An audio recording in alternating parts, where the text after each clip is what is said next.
You have already heard about various civic ecology practices as responses to broken places, or even broken places characterized by extreme violence or danger, red zones. Now we're going to explore what baseline conditions might cause the emergence of civic ecology practices in broken places, especially extremely violent or dangerous broken places. What sort of constantly prevalent or even scale-free phenomena might be at work to trigger or catalyze these practices in the direst of circumstances. The mechanisms you'll hear about in the next few minutes are not exactly proven in the sense of a grand theory, but they're not necessarily unproven either. We are engaged in a process of repeatedly testing and confirming through observation and experimentation, and we're convinced through our research and that of others that these mechanisms do play a role, but there will be welcomed refinement in the coming years by ourselves and more importantly by our scientific peers. The idea of mechanisms in this sense, in the sense that we're using it, now comes from the work of colleagues Berkus and Folke, who put forth an idea almost 20 years ago that resilient systems appear to recognize feedback, and therefore these resilient systems have mechanisms that help information from the physical environment be received, processed, and interpreted. So, in saying this, these scholars are going further than simply recognizing in passing that people are a part of ecosystems. They're focusing on the means or the socio-cultural mechanisms that encourage adaptation in the face of disturbance and change. So, a social cultural mechanism that they identified was traditional ecological knowledge. But we have asked what other mechanisms might exist, and how can we identify and describe these mechanisms in response to the injured or broken places that we see. To get at these questions, we did as scientists do, we asked more questions. We asked what processes or mechanisms might explain the emergence and the persistence of civic ecology practices in injured or broken places.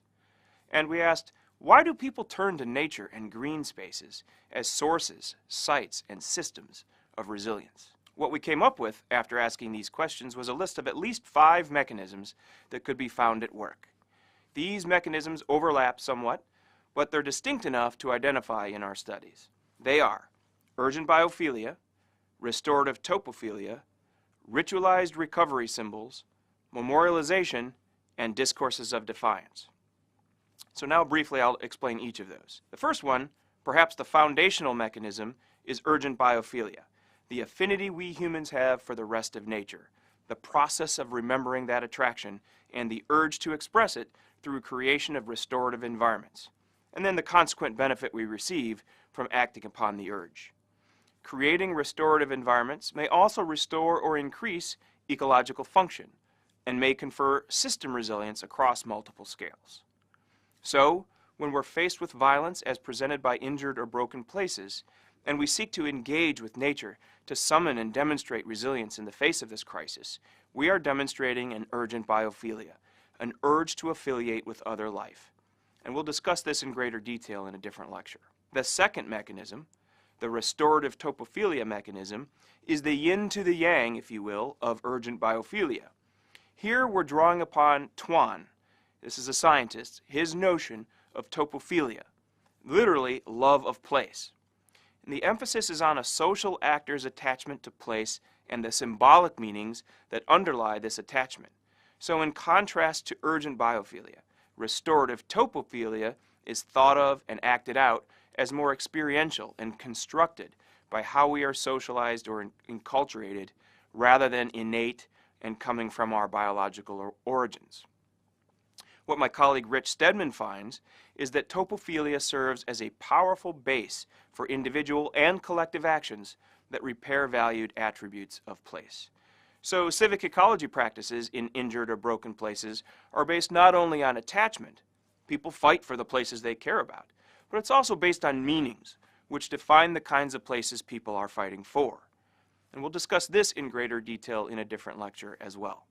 The third mechanism, the ritualized recovery symbols mechanism, follows from the previously described mechanisms.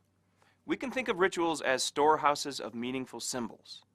The performance of rituals helps perhaps previously hidden or forgotten information to be revealed and regarded as legitimate, as dealing with the crucial values of the community. In post-Katrina New Orleans, reforestation, tree planting rituals, acted as storehouses of multiple meaningful tree symbols, dealing with crucial community values and concepts like place attachment and sense of place, resilience and resistance, hope, commitment, and even survival and stability. But tree planting rituals and the social ecological symbols contained in them reveal more than crucial social values. They're also transformative for human attitudes and behavior, and therefore the handling of tree symbols in this case, in rituals, exposes the power of tree symbols to act upon and change the persons involved in ritual performance.